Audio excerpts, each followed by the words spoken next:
from No, you. you're verbally abusing me. It's not verbal abuse. Yes, it is. Ask anyone else here. Okay, Your word against Okay. theirs. You want to gamble? Okay, I'm all in. I call. Let's go. Come on, baby. Let's go. This is the most annoying man in poker ever. A player who goes into a war of words with every raised hand. Some say he's a genius. Others say he's the worst thing to ever happen to the game. And while opponents were rolling their eyes, he was making deep runs at the biggest tournaments in the world, finishing 17th in one main event, then 33rd in another, and somehow taking home a six-figure payout while facing the risk of a ban. But the question isn't whether or not he deserved the ban. The question is, what did he do that others haven't done worse?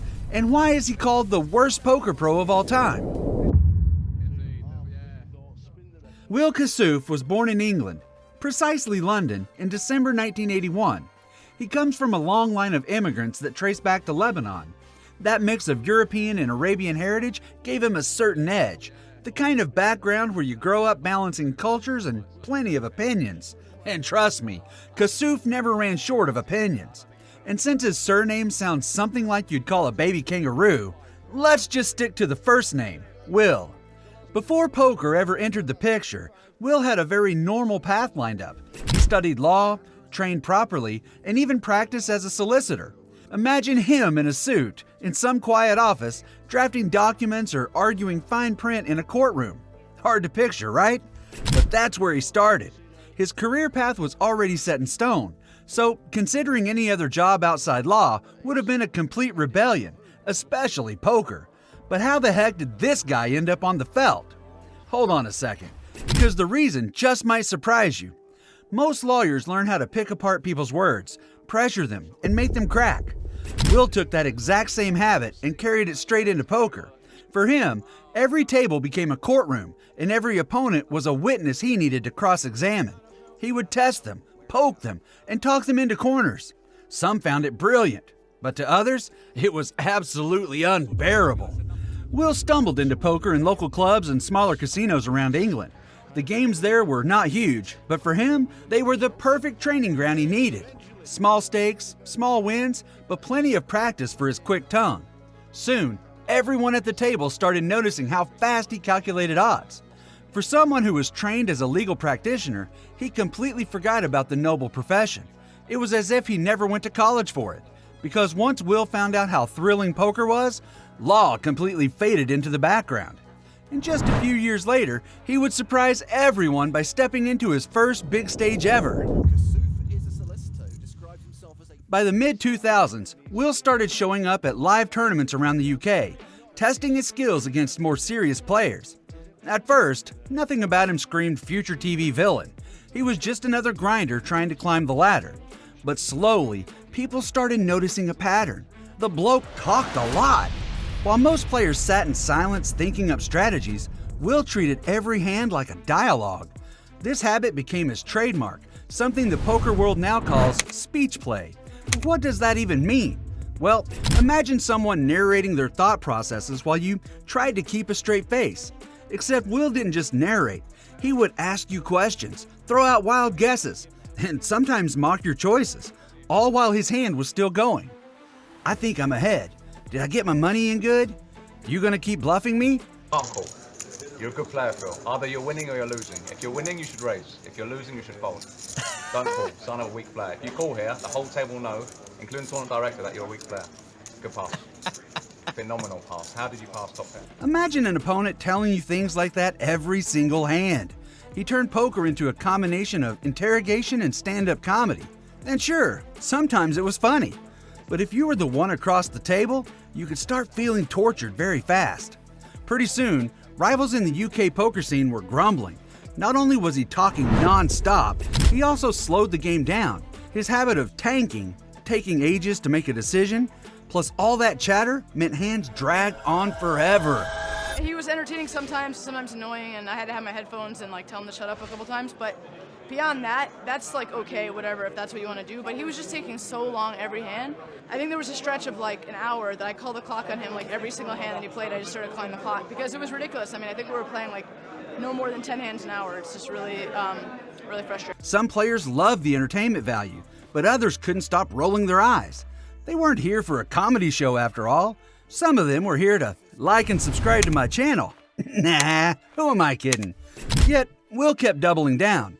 The more people complained, the more he seemed to like it. And that worked to his favor most of the time. His words sometimes tricked players into folding the best hand, or into calling when they shouldn't. The guy was carving out a strange space for himself in poker. Yes, he was not the most decorated player, not the richest, but easily one of the most talked about. And yet, all of this was just the warm-up act, because in the summer of that same year, Will Kassouf's style would finally explode onto the biggest stage of all. The World Series of Poker main event is the biggest stage in poker. Every summer in Las Vegas, thousands of players from all over the world come together to chase one dream: the championship bracelet and millions in prize money. And trust me, the numbers were wild in 2016, with over 6,700 people registered for it. The prize pool was tens of millions of dollars. This was the kind of tournament that could change a life forever. And right there in the middle of it all was Will. Nobody had expected him to go that deep into poker. He wasn't a household name, at least not yet. But as the days went by, Will kept surviving, hand after hand, table after table. He made it all the way down to the final 20 players. And guess what? When the dust settled, he finished in 17th place, which meant a payday of $338,288. For most players, that would be a career highlight for news blogs to carry around. For Will, though, cashing out was great and all, but that isn't what made the headlines.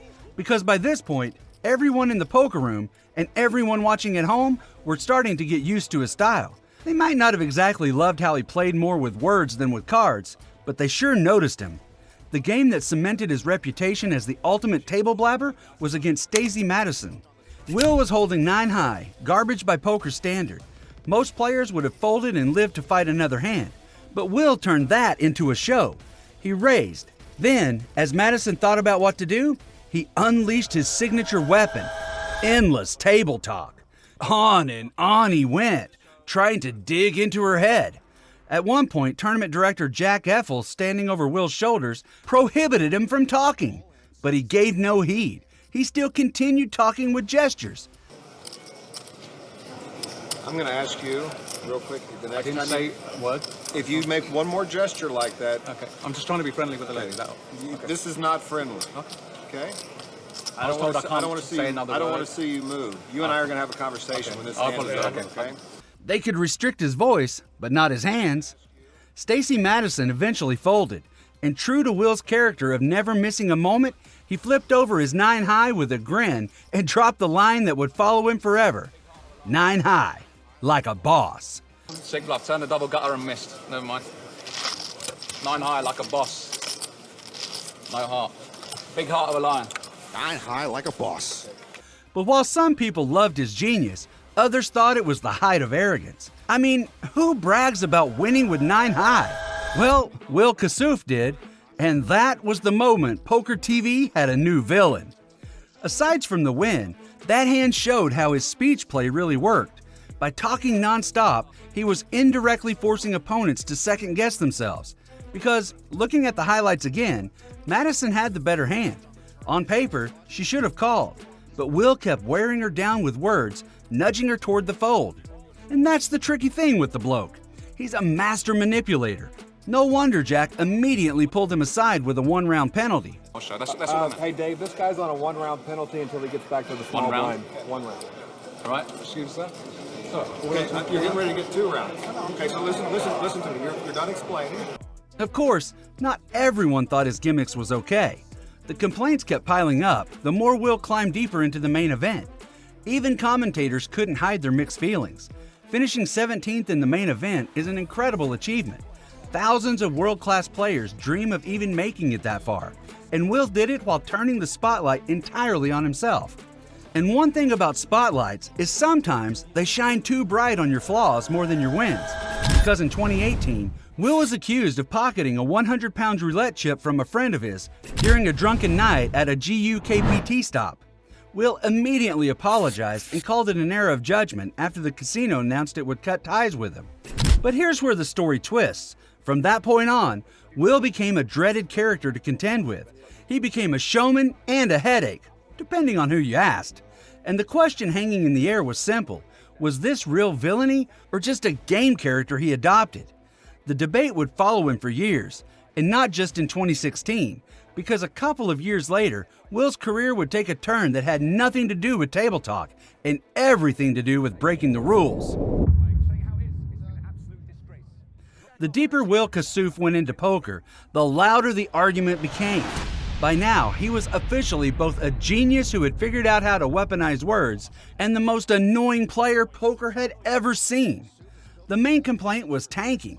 That's when a player takes forever to act, deliberately dragging out every decision. In a tournament with thousands of players and strict schedules, tanking drives everyone nuts. Kassouf had a habit of pausing, staring, and dragging out the moment until his opponents cracked. And that was a serious torture to the people sitting across from him. Then came the verbal pressure. Poker has always had table talk, but Kassouf took it to a whole new level. Hand after hand, he kept a running commentary. Sometimes it was funny, sometimes it was clever, but sometimes it crossed into what players called harassment. The non-stop blabbing wasn't just distracting, it disrupted the natural flow of the game. Tournament directors saw him for what he is, a complete disaster. Will got multiple warnings and even penalties for excessive talking. Commentators often looked exhausted by the sound of his voice, and yet people kept watching, the same way they will continue watching this video only if you hit subscribe now. Because here's the flip side, Will wasn't doing anything brand new. Poker legends like Mike Matusow and Phil Hellmuth built entire careers out of trash talk. They ranted, insulted, and made scenes on live TV. Nobody called them the worst, so why Will Kassouf? Hold on, because the reason might be more interesting than just verbal manipulation. Poker is psychological warfare. Cards are only half of the battle. The other half is mental elasticity. How far can you keep a sharp mind and a loud mouth at the same time? And if words could win pots, then why not use them?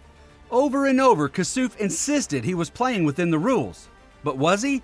At what point does it go from conversation to intimidation? That's the argument that split the audience right down the middle, and it's still splitting. Younger fans, especially those who loved the viral 9 high like a boss clip, saw him as a kind of disruptor, a guy who made poker exciting again. But purists, the old school players and longtime fans, if you prefer, hated every second of it.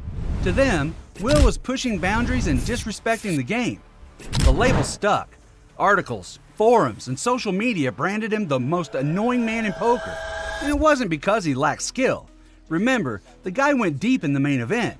They think he's the absolute worst because of his personality. Poker has seen sharks, geniuses, and legends, but rarely does it see a player whose very presence splits the room the way Will's does. And here's the interesting part. The World Series of Poker still let him play. Of course they did. Despite the penalties and the complaints, he was never banned in 2016. He walked away from that year's main event with money and a reputation bigger than ever. But fans didn't know what was coming next, because 9 years later, Will Kassouf would return to the World Series in 2025. And guess what? The same antics that made him famous would not just stir up complaints.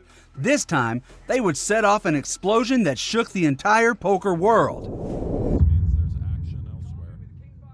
By 2025, you'd think Will might have toned it down. After all, poker had already given him a reputation as the most annoying man in the game. But no, he showed up at the World Series of Poker main event in Las Vegas with the same bag of tricks. Endless talking, long stares, and moves that made half the room furious. And here's the thing, at first, it worked. Will was on another deep run.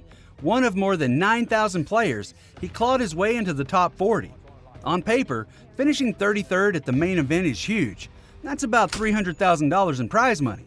But poker is not only chips and payouts. Sometimes, how long people are willing to put up with you also matters. From the start, Kassouf's table presence rubbed people raw. He stalled on decisions, sometimes taking minutes over routine hands. He peppered opponents with chatter, teasing them, second-guessing them, daring them to fold. And when players finally called the clock on him, he didn't take it quietly. According to reports, he snapped at one opponent who did it, calling him a disgrace. He even tossed out words like pathetic, insults that landed badly in a room where tensions were already high. Queen for the chop, 7 for the win. Instead, king's King up. 5. King 5, yeah? Well played. Well played. Absolute bunker joke. Absolute joke. Disgrace. You're pathetic. You're pathetic. Well, Sad and pathetic. I hope you're proud of yourself. You're pathetic.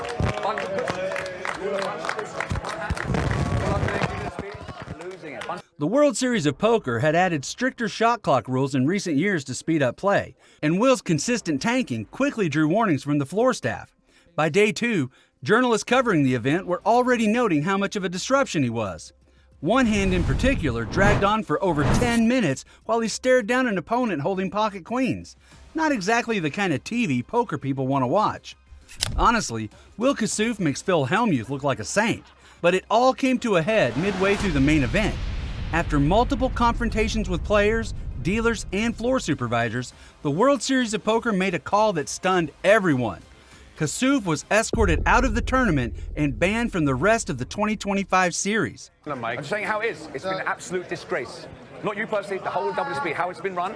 Both you and Jack Everell totally out of line. Jack Everell saying, give me his ruling. He's saying, that's the ruling. He walks away and says, if you follow me, you're going to give me a penalty. Those are yours. So you're heavy-handed, you're throwing your weight around, threatening to give me a penalty, threatening to disqualify me. It's an absolute disgrace. I know. He still technically collected his $300,000 payout for 33rd place, but he wasn't allowed back on the property to play another hand. Imagine grinding for days through thousands of players, only to be told, thanks for coming, now pack up and go home. Most players at the table actually applauded the decision. Finally, in their eyes, justice had been served to the man who had turned poker tables into comedy stages. The majority, though, were shocked. Banning a player mid-tournament, especially one who had already made the money, was nearly unheard of. They believed this was too extreme for a game built on psychological warfare. And then came the online firestorm. Poker Twitter lit it up with memes, jokes, and debates. Some fans claimed the ban was long overdue, that Kassouf had finally pushed the game past its breaking point. Others defended him, saying stuff like his speech play was part of poker's DNA, no different from bluffing with chips. While many headlines brand him as the problem child of poker, who definitely deserved what came to him, Will himself was not taking it lying down. He has repeatedly claimed in interviews that he had been unfairly singled out. To him, he was still playing within the rules, so calling the clock on him was cowardly. But poker is a game that breaks opponents mentally, and talking is one of the weapons. So, how much talking is allowed? Now, here's the brutal irony. Will had gone from being a colorful, if controversial, entertainer to the face of what poker didn't want anymore: delays, insults, and bad headlines. Instead of celebrating a six-figure main event score, the whole story about his participation was all about the ban. You might have seen his name trending, but it wasn't because of how he played the cards. He was trending because he had been kicked out of the biggest stage in poker. And looking at the entire clip again, it makes me pause and ask, was this really justice? Or was it poker sending a message? Was Kassouf punished for crossing a line? Or was his punishment actually a warning shot about the future of the game itself?